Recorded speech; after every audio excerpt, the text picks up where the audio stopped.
Welcome to Get Moving TV. I'm Dr. Chris Landon and I serve as your host.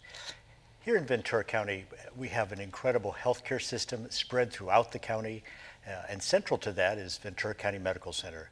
We're seeing more and more focus, especially with the Affordable Care Act, on outcomes. How does the care actually result in a good outcome?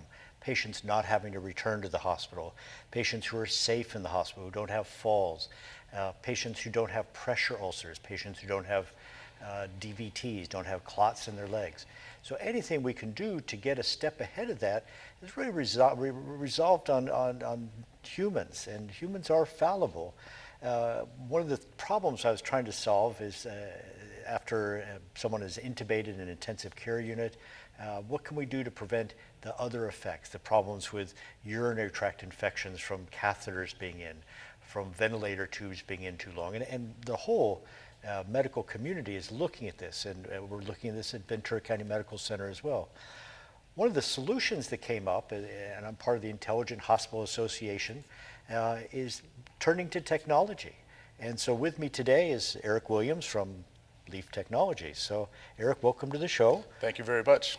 So as I was searching for a solution to one particular problem, and that's hospital-associated pressure ulcers, I came across your company, and unfortunately the president of the company was flying down, is stuck due to a technical generator error up in San Francisco, which seems almost ironic that here we are trying to be a technology-filled society. So let's just start actually with the technology, and then we'll get back to how you got into your job and kind of the arc of your own life. So what's the name of your president of your company? The president of our company is Dr. Barrett Larson. So Dr. Barrett Larson, what made him think that he needed to search out a technological solution to this? Well, essentially, he was doing residency at Stanford University, and he had a patient that he came across that had a 40% burn wound on their body. And unfortunately, the patient succumbed to sepsis as a result of a pressure ulcer. So in actuality, the patient did survive the burn wounds, lived for a little while, and then he went back to check up on her, and she had sepsis, and then soon after passed away. And so that's what annoys us as physicians, and that's where we try and seek solutions. But we don't have degrees in electrical engineering. We really are pushing the STEM, the whole science, technology, engineering, mathematics in our schools. And so how did he deal with this frustration? Here he saved somebody's life who has 40% of his body burned, and yet something as simple as being turned every 2 hours, 20 degrees, didn't occur. That patient got a pressure ulcer just from their body lying there, decreased blood supply. So how did he deal with that? I mean, did you go home and did you give up medicine? I mean, no, actually he had an idea. Patient wearables is actually where our society is. It's the new thing. It's the really hot thing. So essentially he had an idea that he could use accelerometers. Actually, he and Daniel Shin were both in residency, and they both created this product. And essentially, they knew about accelerometers. Accelerometers are in our cell phone. That's what makes the screen go side to side, et cetera. And so they thought, why not apply this to patient care to help save lives? And thus, Leaf was born. So, one of the things, again, people are human and take coffee breaks, and we don't try not to Facebook. We really want to make sure people are paying attention. Sometimes they're just so overwhelmed that they just can't get that done. And patients weigh more now too. They're trying to be a 5'2" nurse who weighs 100 pounds and trying to turn a 300-pound person. And we have to make all these new adjustments. All our wheelchairs are wider, our CAT scans have to be bigger, MRI scans bigger. So how does this work how does it remind the nurse to do this? Well, essentially everything functions through this sensor here. The sensor actually communicates with our wireless network every 10 seconds. So this sensor actually adheres to the patient's upper torso, communicates information about a patient's position, orientation, as well as movement. So it'll monitor them on their right side, their back, left side, upright positions, as well as prone. That information then goes to the nurse's station, and it's associated with a timer for that specific patient. So it lets the nurse know through a color system as well as time when it's time to turn the patient, or if there's a turn even coming up, for example. So it seems so simple. I mean, I'm sure everybody does a perfect job. Have you looked at any hospitals around the Stanford area? I mean, when they start these things out, I'm sure they strapped their smartphone to their chest to see how things worked. We did that with we have a device that beats the mucus out of children with cystic fibrosis. And I just stuck my smartphone in and did a little program, and we could see whether or not they were being shaken. So any local hospitals, they just do it at Stanford or? As a matter of fact, we've did our initial studies at El Camino Hospital in Northern California.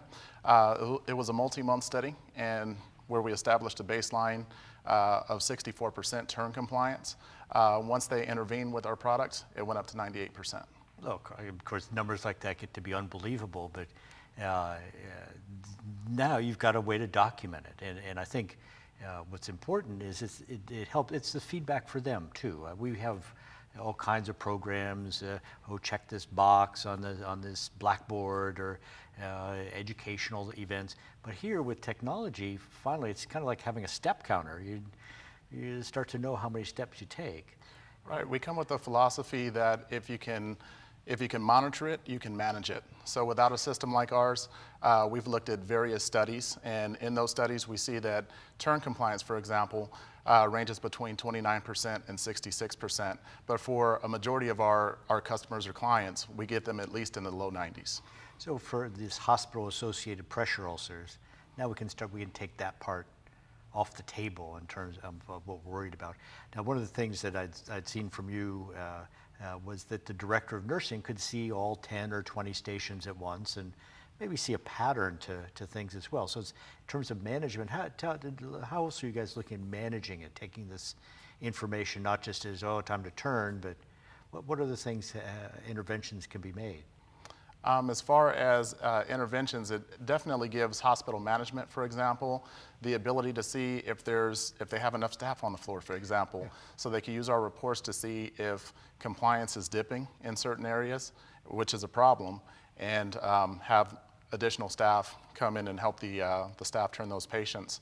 But beyond that, as far as patient metrics, HapUse is just the beginning of where we're going with this particular product. With this same device, there's different patient metrics that will come out of it. The very next one that we plan on is mobility, patient mobility or ambulation. So there's certain protocols, like for example, if a patient has surgery, sometimes physicians do want that patient to walk around a certain amount of time, and at least with our system, that can be monitored as well as documented, but the great thing is the nurse wouldn't have to chart it. It would just go right to the patient's electronic medical records chart. We're doing work with adherence. We put a Bluetooth device in a medication delivery device. These patients may be 100 miles away. I know whether or not they're taking their medicine 3 times a day. And when I talk to them, I take it on Friday. I need to take it 3 times a day. So we call this our machine-on-machine mankind interface. And if you spell that out, it spells mommy. And sometimes if they're not compliant enough, I call their mommies up and make them go in. So the director of nursing can really get an idea. And sometimes it might just be change of shift or medications having to be delivered. And with physical therapy, they were too tired to get out of bed and the like. So it sounds like you've got a great device. How's it going? How long has the company been around, and what kind of impact are you having in Northern and Southern California? Well, basically, our company's been around for a couple years, but we've been selling for a little over a year and a half, and we have had quite a few installations. We do have some accounts here in Southern California, as well as Northern California, and some in the Northwest as well, the Seattle, Washington area. So we're doing pretty good to start out. Well, obviously, we're going to be doing a trial at my hospital, and I think we're pretty committed. It pretty much sells itself. What does something like this cost? Well, essentially, our product, what we ask is per patient, $199, but that includes all installation of our system. So that's just ongoing. But when it comes to price, that's just what we ask. But we work on a case-by-case basis. Well, in a hospital where an aspirin costs $199, it seems like. What kind of savings are there? Oh, substantial. When you think about pressure ulcers, they could get literally in the tens, if not hundreds of thousands of dollars. So they could be quite expensive for a hospital, and that's something that the hospital would have to pay for. So when you think about the cost of this particular device, protecting the patient, thinking about them having a nice quality visit. You don't want any adverse events like a pressure ulcer popping up, because that makes it rough on the patient as well as their family, because it takes a long time for pressure ulcers to heal. So when you think about the value that you're bringing to the table, this really doesn't cost all that much. Exactly. Well, thank you for that piece there. Well, how did you get in this business? I'm always looking. This is an adult community education. We have people who just are still trying to find themselves, what career they may end up learning to Photoshop or learning to run cameras. Or how did you end up where you are? Where did you get your degree? I graduated from UC Santa Barbara, just up the road here, with a degree in business economics. Came out, worked at a payroll and tax company, and then I noticed a lot of people springboarding into this thing called medical sales. And there were certain great benefits associated with it, so that really attracted me, especially because I've always been into watching surgical shows, for example. Blood or things of that nature don't gross me out. It's actually, the human body is fascinating. So actually, while working on my business degree, I had one class where I did have the privilege of working on cadavers, things of that nature. So it was really exciting. So hospital plus, I kind of have a enterprising or outgoing personality. Love business. So it's just a marriage between the two, business as well as medicine, combined. I just love the setting, so it works well for me. I know there's a process with the FDA too. This whole thing around Theranos and the girl who just seemed to know everybody and knew it was on Sand Hill Road and persuaded Walgreen that her magical test on one drop of blood would work, and it turned out they were sneaking the blood off to real machines. So the whole startup company stuff is pretty tough too. So how are they in terms of their funding and how are they doing? We have some wonderful private investors. So as far as funding, that part is great. The biggest challenge, I think, is the fact that we're new. So, just getting our name out there and working to get through some of these committees. And, since it is IT related, there can be some challenges getting past those teams. But one thing to know is our system is very easy to install, and it plays well with other things that are in the patient rooms. We haven't had any issues whatsoever interacting with other machines. I'm looking certainly for an Internet of Things that helps me find my way around the hospital too. So it's a great technology. Well, Eric, thank you so much for your time. I'm sorry your president couldn't be here, but you've done such an excellent job. I really feel like I know the company. Well, thank you. So thank you for coming. Appreciate your time. Well, Ventura, we're going to be right back. You're going to hear more about how Ventura innovates. It's not just happening in Stanford.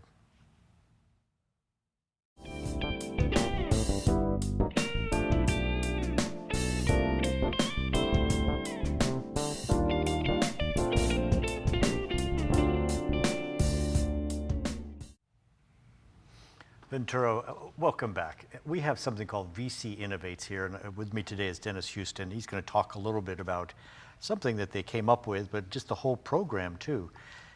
Dennis, what's your role here at the Ventura Adult Community Education? I am a CAD/CAM teacher. We teach computer-aided design and computer-aided manufacturing, and get the students into a design field of some sort. So what kind of background did that take? Were you in private practice or whatever it is, engineering practice at first? Years ago, I worked for a company in Camarillo. We built and manufactured and designed revision prosthesis, hips, knees, things of that nature, where if they had to come out, the doctor maybe would have to resorb some more bone, and we could make these custom devices to fit the bill. With the VACE Innovates, tell me a little bit about who's part of VACE Innovates. Well, that is a program where we got some grant money from through VACE Innovates. All the schools did, and we got a certain amount, and that definitely, because the manufacturing is one of the gateway paths that they want to get going, so we were able to afford an additional 3D printer for the classroom. Oh, I was with Milken Foundation the other day, and they said, well, Ventura County's like 11th with venture capital dollars, but on a per-person basis, we're number 5 in the state in Ventura County because of Baxter and Amgen. We have all these retired engineers, all these little potential for incubators. So I was talking to Mike Powers about this as well, and Harold Edwards from Limonera. You know, that we really need to get manufacturing going here, and this kind of thing really makes a difference. Well, with this new machine, I showed you, I had my little pill producer there, and I'd had it made at the local library, and it just never really worked very well. And because my patients, when they take enzymes in public, they have to open everything up and put it in. And we just made a little Pez dispenser, and you were able to make it work because the precision on your machine was just so much better. Yeah, you get what you pay for when it comes to a 3D printer. I mean, it's really nice that you can get them under $1,000, and that the children coming up in engineering have something that they can actually, an idea that they had that they can print off and take home and show mom and dad, and perhaps an employer down the road. You know, it speaks big words. Yeah. Well, I think part of that, Graham, was to get this. So can you tell me a little bit about what's going on here? Well, what we have come up with, there's a company in England, it's called Enable. And what they do is they've come up with several different designs for children's prosthesis. Now, I'm not sure of the different conditions, but they have to have a part of a palm. It's for kids with birth defects and things of that nature, or below the elbow amputation, something like that. And it can be from a trauma or a birth defect, you know, either way. And a child will grow out of a device in 6 months or a year or so, so it's prohibitive for them, the family, to keep affording these over and over. These guys have come up with a way to print these off on 3D printers, and we can make them for under $50 each and give them away. Well, that's we do international travel. We have Ventura Global Health and like, and so we're really looking forward to working with them. I was talking to Carolyn, the superintendent here, that also gives your kids an opportunity as students to work with people throughout the world, that it's a small place. Exactly. What we try to do throughout the school is create a real world working environment, so that when they go out to work, they have already worked in that kind of a field, in that environment. And everybody is getting behind this. Everybody wants to have fun with this. They don't want me to have all the fun. No. They want me to share it, and I will, you know. And it goes out, you know, where they go out of the room and they're paying back to the community. They're not just achieving their goals and what they wanted to get, what they wanted to go, but they're actually helping the community and lift their chins a little higher, you know. Well, Dennis, thank you so much for bringing this program here, for the students that you support, both emotionally and mentally too. And let me borrow the hand here for a second. So show them how that works. Yeah, so my patients are going to be looking at this. So Ventura, for now, Ventura, we're going to be right back and sign up for CAD/CAM, help us out. VC innovates, help support them. We'll be right back.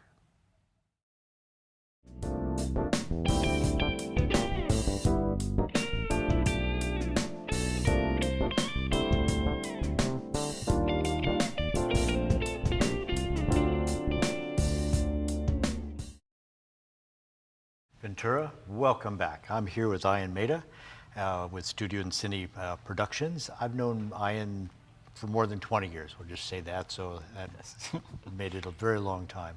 But I asked you on the show because we've interacted quite a bit. Dr. Starr has been on here previously with our cleft lip and palate program, and we asked you to make a little video about that so that people up here could really understand what's going on. Can you describe how you storyboarded that kind of video? Yeah. Well, that video just was possible through my dad, he works down there with a clinic. And down there they open up a clinic every Wednesday. And my dad suggested, hey, we should make a video because that's why I studied. And so I went there, had my camera, visited all of them, and started trying to find a story. And then we realized that the story was that these people actually travel so far from all around the country, and actually the statistics of Honduras is incredible. There's like four, I would say like, I don't know how many like people need this care. So we actually decided to go into the countryside. And that turned into this incredible story I did. Well, the whole concept of the moon eating your lip there, but really what you did in terms of finding them in the village, the impact that that child would never be married or have a job because of this physical deformity, which had nothing to do with their lives, and then following that ox cart down the path into the taxi cab, which was entirely foreign to that mother, and then into the city. Dan Pillay from Pillay Law Offices, thank you for the money that he's provided. Just $50 brought that patient and their parents to the hospital, had the surgery done, they stayed overnight, but that video just made all the difference. It's how you communicate. In terms of water, I think you've done one about water as well. How did that come about? Yeah, so this friend of mine from college approached me, and he was working for a nonprofit called Water Wells for Africa. And he told me, would you be part of our team going to Africa, Malawi? And I said, of course, yes, because I love to travel and experience new cultures. But I didn't know how difficult it would be to be away from family for 3 months and in Africa. And just, there's like even an instance where I almost like was taken from the back of a pickup truck. Yeah. So there's like all these dangers that come with filming. Yeah. And even in Honduras, we were pretty careful with filming as well. And then you had a film in the International Film. Tell us about that up in Santa Barbara. Yeah, so a friend of mine and this other friend from Colorado, actually we started this production company in Santa Barbara, California. And through that, we decided to start collaborating. And actually our first film or short film was one that was entered to the Santa Barbara Film Festival this year, 2016. And we got in. And that was a pretty incredible experience to be part of that, that stage, because the way people were asking me, what did you win? And I said, well, we didn't really win anything. But we actually won. The way I explained it is like those shows in Alaska where they have those people go in and kill those wolves, like the young boys. Well, I felt that way. I felt like I'd killed a wolf. Yes. And now I had been in on, now like all the hunters were like, okay, you're part of us.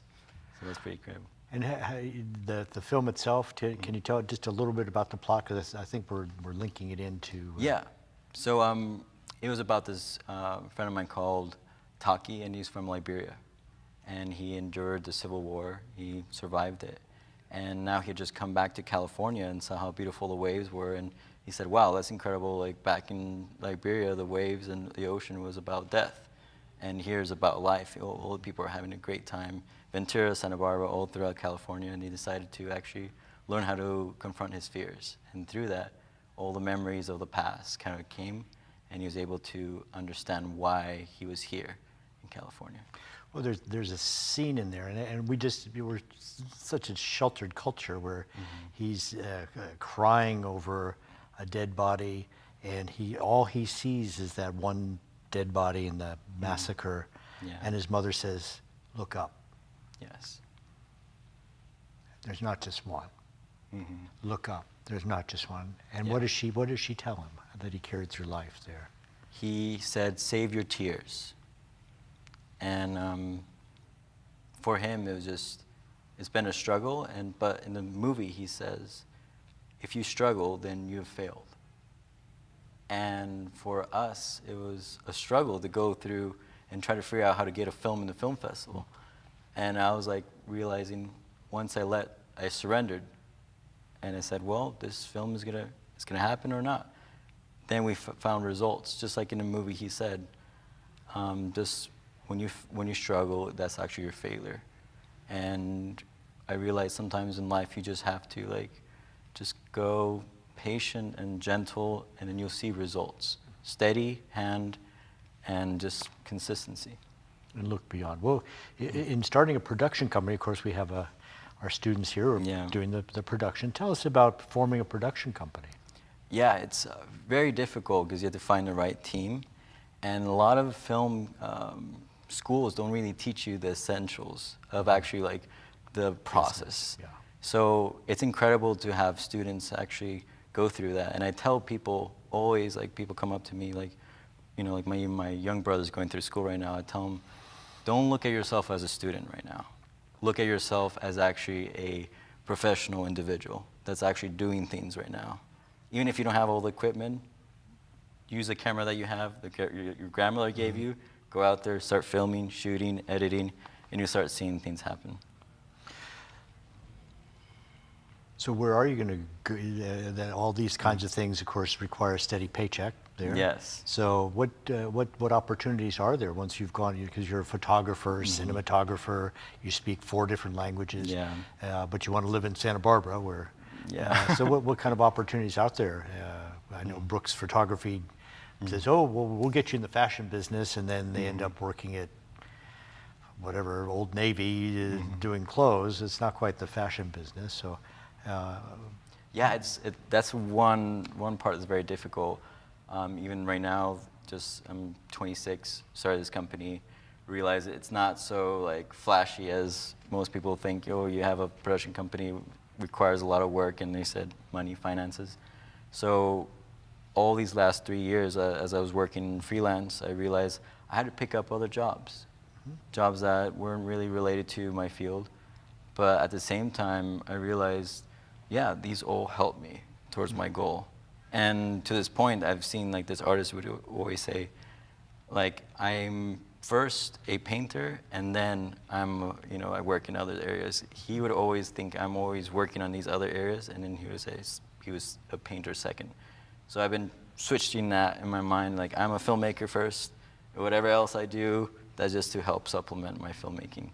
Well, thank you, Ian. Ventura, VC innovates, high tech and high technology. We need high touch as well. And don't forget Ventura, get moving.